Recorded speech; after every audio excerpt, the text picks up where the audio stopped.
Bonjour et bienvenue dans cette nouvelle vidéo. Alors, quand on parle d'huile essentielle, la qualité c'est primordial et aujourd'hui on va aller à la rencontre d'Arnaud qui va nous partager sa vision des choses. Alors Arnaud, bonjour, est-ce que tu peux te présenter en quelques mots qui tu es, ton parcours, ton expérience et qu'on en sache un petit peu plus sur toi?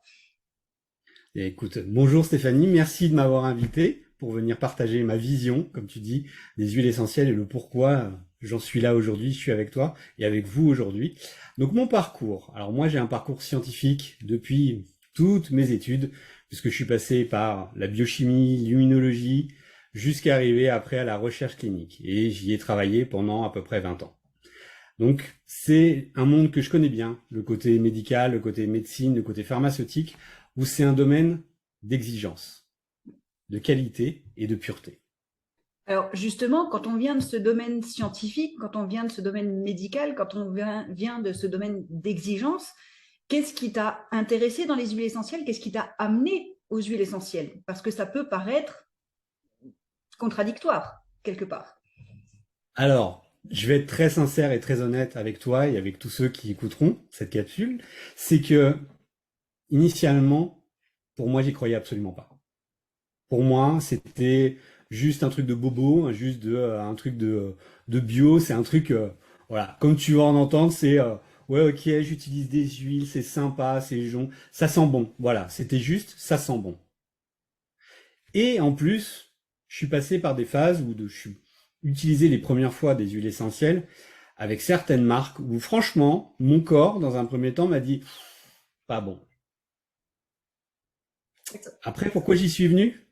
Parce que dans le monde dans lequel j'évoluais, j'ai une amie chère et tendre qui s'y est intéressée et j'y croyais pas trop. Et puis, comme je lui fais confiance et que je sais aussi sa qualité aussi au niveau scientifique, bah, je me suis dit, faut quand même que j'expérimente. Donc je l'ai fait. Comme c'était mon métier, la recherche clinique, bah, j'ai fait un peu ça. C'est-à-dire que j'ai expérimenté sur moi en testant et en comparant différentes aussi marques, qu'on le dise, hein, différents produits. Et là, je me suis rendu compte qu'effectivement, il fallait être exigeant. D'accord. Alors justement, comment ton bagage professionnel t'a aidé à finalement comprendre l'importance de la qualité et c'est quoi les principaux critères de qualité selon toi? Alors, je viens d'un milieu où forcément, quand tu es lié au médical, tu es lié à l'industrie pharmaceutique, et derrière, il y a ce qu'on appelle des bonnes pratiques de fabrication. Ce qui veut dire qu'il y a un niveau des exigences extrêmement élevé, parce que c'est des produits qu'on utilise dans le corps humain, et donc il y a des études qui sont faites pour vérifier la stabilité, le fait que tu n'aies pas d'allergie, le fait que le produit soit stable, constant, sur la durée. Donc on ait une qualité irréprochable et reproductible. Donc ça, c'est le milieu d'où je viens. Le milieu des huiles essentielles, c'est un milieu que je connaissais absolument pas et auquel je me suis intéressé. Et quand tu t'y intéresses un petit peu avec un background scientifique comme j'ai, tu t'intéresses auprès de certaines personnes qui sont aussi des scientifiques, pharmaciens, médecins, chercheurs et autres, qui eux te parlent aussi des huiles, mais pas sur un concept comme tu l'entends de côté commercial, mais un concept extrêmement poussé au niveau scientifique, chimique, mais qui n'est pas forcément accessible à tout le monde. Et c'est là que tu te rends compte qu'une huile essentielle, c'est extrêmement complexe et que la pureté, la qualité, est d'autant plus cruciale, puisque c'est quelque chose que tu vas intégrer et qu'on souhaite intégrer dans le quotidien.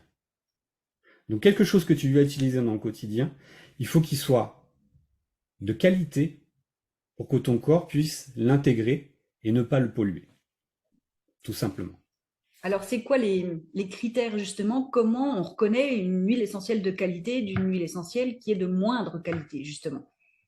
C'est quoi Alors, qu'est-ce que tu es allé chercher? Qu'est-ce qui est vraiment primordial selon toi? Comment on sait vers quoi se diriger?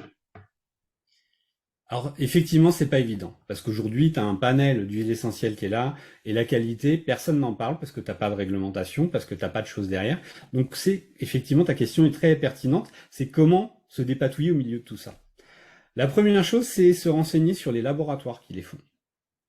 Tout simplement, c'est d'aller voir, de s'intéresser à comment ils les font, comment ils les produisent, comment ils les comment ils les analysent, le degré d'analyse qu'ils font afin de voir quel degré d'exigence ils ont eux-mêmes envers leurs propres produits.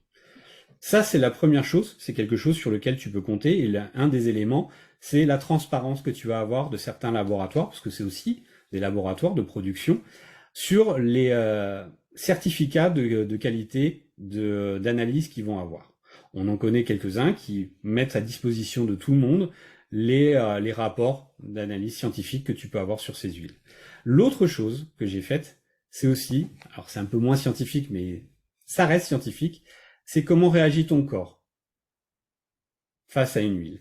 Et c'est de faire des comparatifs. Quand tu as une huile, par exemple de lavande qu'on connaît tous, tu la prends sous différentes marques et tu vas tester, tu vas sentir et tu vas voir comment réagit ton corps. Et le mieux, c'est de le faire à l'aveugle. Et là, tu testes et là, tu commences à voir. Et qu'après, tu fais une corrélation, ce que j'ai fait, entre ce que tu ressens toi et ce que tu sais des laboratoires et ce qu'ils mettent à disposition sur la qualité de leurs produits. Et là, tu peux faire un choix judicieux, c'est-à-dire que là, il faut aller vers des huiles où tu as des laboratoires qui ont une qualité d'exigence qui sont proches de ce que moi j'avais dans mon domaine, c'est-à-dire de l'industrie pharmaceutique, en termes de production. Derrière, ça veut dire que ils te garantissent qu'ils ont, quand ils utilisent, parce qu'une huile essentielle, c'est une distillation, du matériau qui sont propres, de qualité, de l'eau qui est propre et de qualité, une production qui est aussi propre. Alors, on peut dire bio, pas bio, peu importe, le tout c'est que ce soit avec le moins de pesticides possible, puisque les pesticides, on va les retrouver dans la distillation. C'est ce côté-là qu'il faut surveiller. Donc toute cette chaîne de production, il faut qu'elle soit assez transparente, et c'est là où il faut aller s'intéresser pour avoir une huile d'extrême qualité. Mais alors, on peut voir un petit peu partout, justement, que c'est marqué 100% pur, que c'est marqué 100% naturel, comment on peut être sûr, en fait, entre ce qui est écrit. Alors, je vais être un peu provocante dans mes paroles, mais il y a quelques années, on a entendu parler d'une entreprise qui nous faisait des lasagnes soi-disant au bœuf et qu'en fait, on s'est rendu compte que c'était du cheval, mais c'était quand même écrit que c'était des lasagnes au bœuf. Donc, comment on peut faire la différence en fait en ce qui est écrit et ce qui est réel? Est-ce que tu as des astuces ou des outils justement pour nous guider là-dessus?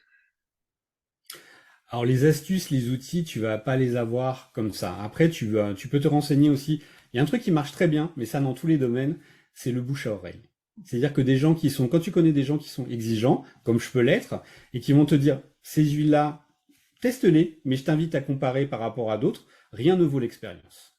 Donc ça, c'est la première chose. Mais c'est de se renseigner, comme je te disais, sur les laboratoires. Après, effectivement, ils peuvent dire ce qu'ils veulent, les producteurs d'huile essentielle. Il n'y a pas de réglementation derrière, donc tu peux dire que c'est pur, que c'est naturel. On le sait, il y a des études qui ont été faites et qui montrent qu'il y en a 80% sur le marché qui sont dites pures et naturelles et qui ne le sont absolument pas. Donc derrière, c'est aller vraiment chercher cette transparence de qualité en termes d'analyse et des labels qui sont propres, mais qui derrière te disent pas juste j'ai créé un label, c'est qu'ils te mettent une quantité, une batterie de tests qui ont été faites et qui sont accessibles. Est-ce que tu as des références en fait de sites où on peut aller justement pour qui peuvent être un gage de qualité justement est-ce que tu as des références à nous conseiller qui pourraient être accessibles en fait à quelqu'un qui n'a aucune connaissance dans le domaine scientifique pour qu'il puisse justement aller vérifier, aller comprendre un petit peu? Alors tu as certaines marques, après je peux en citer une si tu le souhaites, tu me diras si tu veux que j'en parle ou pas, mais qui avec le numéro de lot, tu vas sur leur site et ce numéro de lot va te donner accès à tout le profil chimique du lot concerné et qui va te donner justement tout ce qui va être important, donc la chiralité, mais aussi toutes les phases et te garantir que c'est sans pesticides, que c'est totalement naturel et que rien n'a été ajouté. Ça, c'est un gage. Et de mémoire, il y a aussi un site qui s'appelle l'APRC, c'est le Centre de recherche des plantes aromatiques, qui peuvent aussi nous donner Tu as raison, je l'avais plus en tête, mais tu fais bien de me le rappeler. une indication. Alors, du coup, voilà, on a parlé un petit peu de ces critères qualité. Et en tant que scientifique, pour toi, pourquoi la qualité, c'est à ce point-là important? Parce que notre corps, il est fait pour accepter certaines choses, mais pas n'importe quoi. La qualité d'un produit tel que des huiles essentielles que tu vas incorporer dans ton quotidien, C'est extrêmement important. Pourquoi? Parce que c'est pas parce que c'est une huile essentielle et que c'est naturel que ce n'est pas sans conséquence. C'est des molécules, parce que c'est pas une seule. On met souvent à une huile essentielle, on associe une seule molécule. C'est faux. C'est entre 50 et 500 molécules qui sont associées et qui travaillent en concert en même temps. Donc, le fait d'avoir cette qualité, ça te garantit que les 50 à 500 qui sont là sont purs. Ça veut dire que tu as une sécurité sur l'utilisation que tu vas faire avec ces huiles-là. Et pour moi, c'est comme un gage de qualité on va dire des médicaments qui sortaient de fabrication avec des contrôles de l'eau, où c'était une obligation de toute façon de les avoir pour te certifier la qualité du produit que tu vas donner à ton corps. Et là, c'est le même principe. Et c'est pour ça que pour moi, la corrélation entre les deux, c'est d'aller chercher l'exigence qu'on peut avoir d'un côté sur ce qu'on va appeler de la médecine holistique, sur le côté bien-être naturel, il faut avoir la même. L'exigence, elle est la même, parce que notre corps, c'est le même dans les deux cas. Et lui, il a besoin de quelque chose de pur et naturel. C'est là où on aura le plus d'efficacité. Si tu as un produit qui n'est pas de qualité, qui n'est pas pur, tu vas perdre d'efficacité. Sauf que ce qu'on cherche avec des huiles essentielles, c'est justement avec une seule goutte avoir une extrême efficacité. Si elle est de mauvaise qualité, avec une goutte, à part dire que ça pue, d'efficacité, tu vas pas vraiment l'avoir. Et le pire, c'est que si elle n'est pas de qualité, à terme, tu peux créer des problématiques, si tu les mets sur la peau, de réactions allergiques. Et c'est là où on peut avoir des problématiques de gens qui vont dire les huiles essentielles, ça fonctionne pas, c'est n'importe quoi, etc. C'est là où c'est intéressant et c'est important que les gens soient à l'écoute, soient curieux et envie d'apprendre et de se former un peu sur la pratique au quotidien. Pas besoin d'être chimiste, pas besoin d'être tout ça. Il y a des gens comme moi qui vont être là pour vulgariser les choses, mais d'aller chercher cette information pour garantir ce qu'on fait au quotidien pour nous et pour nos proches. Donc, en fait, être curieux, tout simplement. Ne pas faire confiance aveuglément et être curieux et aller rechercher ce qu'il en est. Exactement, c'est exactement ça.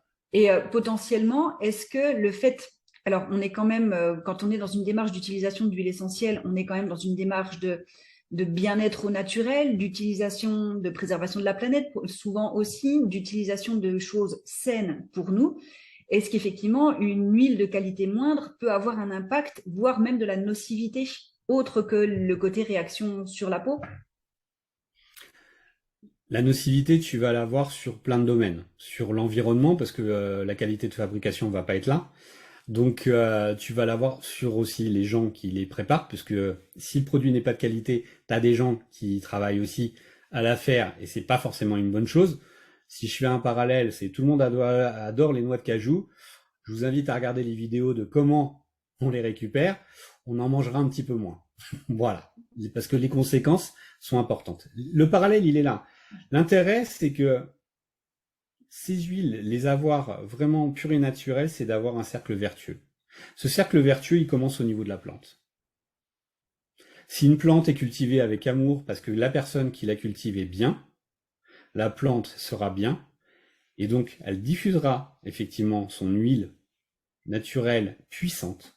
Et au niveau de la récolte, il faut savoir à quel moment les récolter, parce que c'est pareil, hein, le but c'est pas de rentrer dans de la surproduction comme on le sait, et de récolter au bon moment pour avoir l'huile au moment où la plante le donne son maximum. Et c'est là où on a des huiles qui sont d'extrême qualité. Et ça, c'est important aussi, en plus de tous les tests dont on parlait tout à l'heure, de voir l'origine et la façon dont sont récoltées les huiles. Est-ce que c'est juste de l'achat? Est-ce que les sociétés s'intéressent à la production initiale? Parce que là, on va faire une grosse différence. C'est vraiment cette importance-là. Donc, si je résume un petit peu ce que tu nous as dit, pour vraiment les critères de qualité essentielle d'une huile essentielle, ça va être le terroir, là où la plante est produite, ça va être la manière dont elle est produite, c'est-à-dire avec tout l'environnement aussi bien écologique que humain, ça va être la qualité de la distillation, parce que je suppose et du matériel utilisé. Et du matériel de distillation. Et ça va être tout ce qui va être test de pureté qui seront effectués derrière. Donc, c'est vraiment les 4 critères principaux, selon toi, qui sont essentiels à connaître avant d'investir dans une huile essentielle et avant de l'utiliser pour sa peau. Est-ce que j'ai à peu près Exactement. résumé? Tout à fait. Tu as tout à fait bien résumé les choses. D'accord. Est-ce que tu voulais rajouter un petit quelque chose supplémentaire justement par rapport à cette notion de qualité et de cette corrélation avec ton background scientifique? Alors, je voudrais juste dire que, ouais, pour moi, je suis passé d'un monde. En fait, je fais le parallèle entre les deux mondes. Et le fait de les lier comme ça, ils sont très proches. Et l'intérêt, c'est d'utiliser les deux et de comprendre que dans les deux, de toute façon, il faut avoir de la qualité. Parce que derrière, c'est notre santé au quotidien qui est en jeu. C'est notre bien-être qui est en jeu. Donc, la priorité, c'est nous. Notre priorité, c'est nous. Donc, notre corps, c'est notre véhicule de vie. Donc, il faut lui donner ce qu'on va dire du bon carburant. C'est comme un moteur, si on lui donne de l'essence frelatée, bah, il va moins bien marcher.